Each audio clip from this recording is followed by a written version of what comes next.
아침 묵상에 오신 여러분들을 환영하고 축복합니다. 또 이렇게 하루의 시작을 하나님과 함께 할 수 있게 허락하신 하나님께 감사드리고요. 이렇게 첫 시간 하나님께 드렸을 때 하나님께서 이 시간을 통해서 우리의 삶 가운데 차이를 만드시고 우리의 삶을 더욱더 아름답게 빚어가실 줄 믿습니다. 오늘은 야곱이 태어나다라는 제목을 가지고 창세기 25장 21절부터 26절까지 말씀을 좀 살펴봤으면 좋겠습니다. 우리 먼저 21절 말씀 같이 한번 읽어볼까요? 같이 읽도록 하겠습니다. 이삭이 그의 아내가 임신하지 못하므로 그를 위하여 여호와께 간구하매 여호와께서 그의 간구를 들으셨으므로 그의 아내 리브가가 임신하였더니. 어제 우리가 아브라함의 죽음에 대해서 살펴보았죠. 이제 아브라함이 죽은 다음에 어떤 일을 성경을 기록하고 있냐면 야곱의 탄생에 대해서 기록하고 있습니다. 근데 이 야곱이라는 사람은 굉장히 독특한 사람이에요. 성경에서 굉장히 비중 있게 다루고 있는 인물 중에 하나입니다. 야곱이란 이름이 성경에서는 굉장히 자주 등장해요.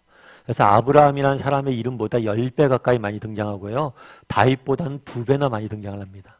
그만큼 야곱은 굉장히 성경에서 비중 있게 다뤄요. 뿐만 아니라 야곱은 우리가 계속해서 살펴보지만 참 야곱은 많은 사람들에게 사랑을 받았어요. 왜 사랑을 받았냐면 야곱은 굉장히 인간적이에요. 실수도 많고 욕심도 많고. 그래서 우리의 자신의 모습을 보는 자화상과 같은 인물이 야곱이 아닐까 싶어요. 그래서 오늘부터 해서 계속해서 야곱의 인생에 대해 좀 살펴볼 텐데요. 이걸 통해서 좀 은혜를 좀 많이 받았으면 좋겠습니다. 그런데 야곱이 탄생할 때 어떤 일이 있었냐면 이삭이 그의 아내는 리브가죠. 리브가가 임신하지 못함으로.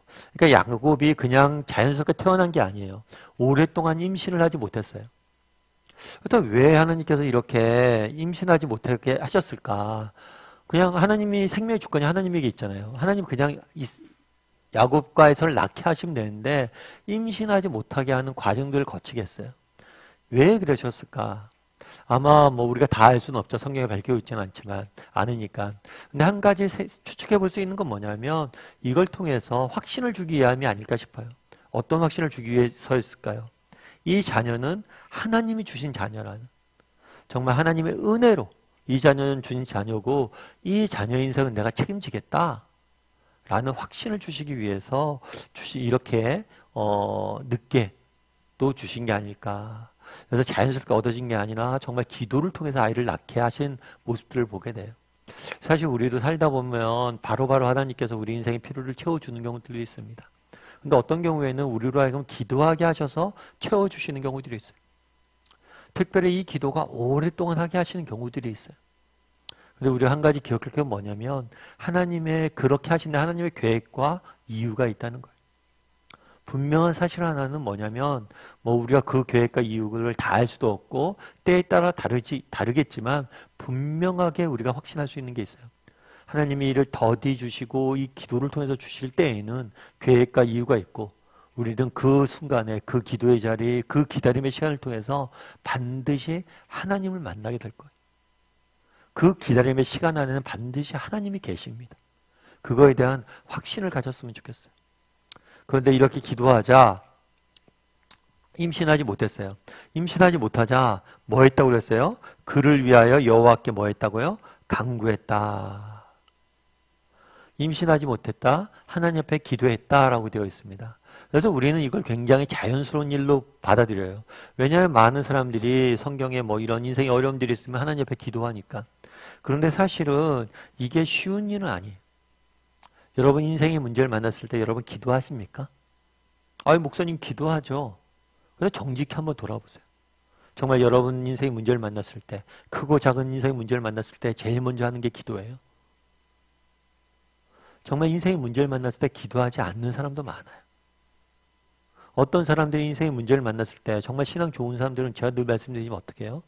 그런 인생의 역경과 어려움과 고난 가운데 하나님 앞에 더 가까이 나아가요. 그래서 더 깊은 하나님의 은혜의 자리로 나갑니다. 그런데 어떤 사람들은 인생의 문제를 만났을 때 하나님과 정말 더 멀어지는 사람도 있어요. 더 기도하지 않는 사람도 있어요. 우리가 생각하기에 인생의 문제를 만나면 그냥 기도하겠지. 기도하는 거 당연한 거 아니야? 라고 생각하는데 그렇지는 않아요. 정말 인생의 문제를 만났을 때 기도하는 게 쉬운 것 같지만 기도하는 게 쉽지가 않습니다. 오히려 인생의 문제 가운데 고난 가운데 역경 가운데 하나님으로부터 멀어지는 사람들이 훨씬 더 많아요. 그래서 정말 우리는 이삭이 그러했던 것처럼 기도할 수 있어야 돼. 그럼 어떻게 이렇게 이삭은 기도할 수 있었을까? 어떻게 이렇게 기도할 수 있었을까? 물론 무엇보다도 하나님 신뢰했기 때문에 기도할 수 있었겠죠. 아브라함이 얘기해 주지 않았겠습니까? 이삭아, 너를 통해서 하나님께 큰 민족을 이룰 것이다. 약속을 주셨었겠죠. 아브라함이 이삭에게 알려줬겠죠. 그리고 이삭도 그 약속에 대한 믿음이 있었겠죠. 그러니까 나를 통해서 큰 민족을 이루려면 내가 자녀가 있어야 되죠. 그러니까 하나님의 약속이 있으니까 하나님이 그 약속을 믿고 기도할 수 있었던 거죠. 또 한 가지 이삭이 기도할 수 있었던 이유가 있어요. 한 가지는 하나님을 신뢰했기 때문에, 약속을 신뢰했기 때문에 기도했겠죠. 근데 또 한 가지 기도할 수 있는 이유가 있어요. 그건 뭘까요? 우리 창세기 20장 63절부터 64절까지 말씀을 같이 한번 읽어볼까요? 같이 읽도록 하겠습니다. 이삭이 저물 때에 들에 나가 묵상하다가 눈을 들어보매 낙타들이 오는지라 리브가가 눈을 들어 이삭을 바라보고 낙타에서 내려. 이 본문의 배경은 뭐냐면 아브라함이 그 늙은 종에게 이삭의 아내를 구해오라고, 고향 땅에 가서 아내 될 사람들 데려오라고 명령합니다. 그래서 정말 이 늙은 종이 아주 먼 거리에 떨어져 있었던 아브라함의 고향 땅에 가죠. 우르까지. 그곳에서 뭐예요? 리브가를 만나서 리브가를 데리고 오게 됩니다. 그런데 데리고 오는 장면에 어떤 이야기가 되냐면 이삭이 저물 때 들에 나가서 묵상하다가 이렇게 돼 있어요. 이 묵상하다라는 단어는 성경에서 여기 처음 등장을 해요. 창세기에서 처음 등장을 하는데 누구 때 등장을 해요? 이삭한테 그 묵상이라는 단어가 쓰여져 있어요. 그러니까 이삭은 묵상의 사람이에요. 근데 이 묵상하다라는 단어는 어떤 의미가 있냐면 말씀을 보고 말씀을 되새김질하다 이런 뜻도 있지만 기도하다라는 의미도 있어요. 그래서 하나님의 뜻을 되새기면서 기도한 거예요. 하나님의 뜻을 구하면서 기도한 거예요. 그날 이삭이 묵상하다가 리브가를 만났어요.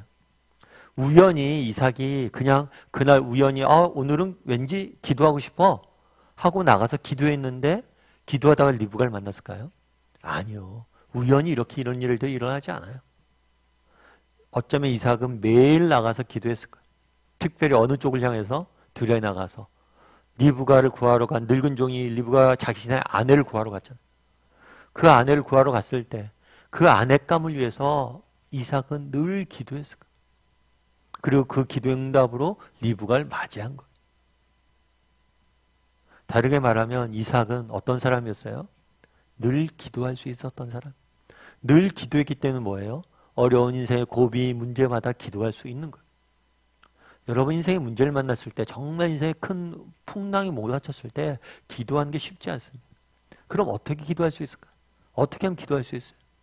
평소에 기도해야 돼요. 평소에 인생의 문제가 작은 문제가 있거나 평온할 때나 언제든지 기도할 수 있어요. 그랬어야지만 뭐예요? 기도할 수 있는 거예요. 우리가 아침 묵상하는 이유도 거기에 있어요. 매일 아침 우리가 이렇게 묵상하잖아요. 기도하잖아요. 인생에 문제가 없어도 이렇게 하다 보면 뭐예요? 인생의 고비고비마다 우리 또 기도할 수 있는 거예요. 그래서 늘 정말 기도하고 묵상하는 것. 정말 이삭이 묵상하다가 이렇게 돼 있는데 이것이 우리 역시도 이삭처럼 습관적으로 만들어놔야 된다는 거예요. 제가 어떤 책에서 읽은 이야기인데요. 그 책에서 그런 이야기를 하더라고요.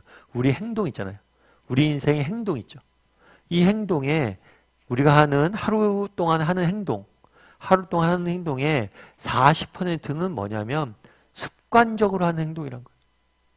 그러니까 오늘 내가 어떤 여러 가지 행동을 할 거예요. 밥을 먹는 것, 일어나는 것, 이게 다 뭐예요? 여러 가지 행동을 하는데 이 행동 중에 40%는 뭐예요? 습관이에요. 그러니까 내 인생의 40%는 뭘로 이루어져 있어요? 습관이 이루어져 있어요. 다르게 말하면 습관을 바꿀 수 있어야 된다. 습관을 바꿀 수 있을 때 이 습관이 우리 인생을 만들어가는 거예요. 그래서 어떤 습관을 우리가 갖춰야 되느냐 이게 중요하다는 거예요. 마찬가지 신앙생활도 마찬가지. 우리도 영적인 습관들을 많이 갖고 있어야 돼요. 좋은 영적인 습관들. 특별히 뭐예요? 아침 묵상하는 것. 정말 우리가 매일 이렇게 평온할 때나 힘들 때나 이렇게 습관적으로 묵상하고 기도할 수 있을 때 우리는 언제든지 기도할 수 있는 거예요. 정말 중요할 때 기도할 수 있는 거예요. 예전에 제가 아는 분이 군인이셨어요. 군인이셨는데 그 얘기를 하더라고요. 진짜 전쟁이 터지잖아요. 그 서해 쪽에 북한이 함포를 공격한 적이 있잖아요. 함포를 공격을 했는데 우리 쪽에서 응사를 했거든요. 근데 응사가 맞았다 안 맞았다 뭐 이런 얘기들 되게 많았는데 그 군인이었던 집사님이 그런 얘기를 해요. 목사님, 응사했다는 게 대단한 거라고. 우리는 전쟁을 영화로만 봤잖아요. 근데 실제로 옆에서 폭탄이 터지고 정말 폭격이 당하고 정신이 하나도 없대. 그런데 응사할 수 있는 것, 반응을 보일 수 있는 것, 그거는 습관밖에 없다는 거예요. 그래서 군인들이 그렇게 훈련하는 거예요. 몸에 완전히 배겨, 무조건적으로 반응할 수 있도록. 그만큼 습관이 중요하다는 거죠.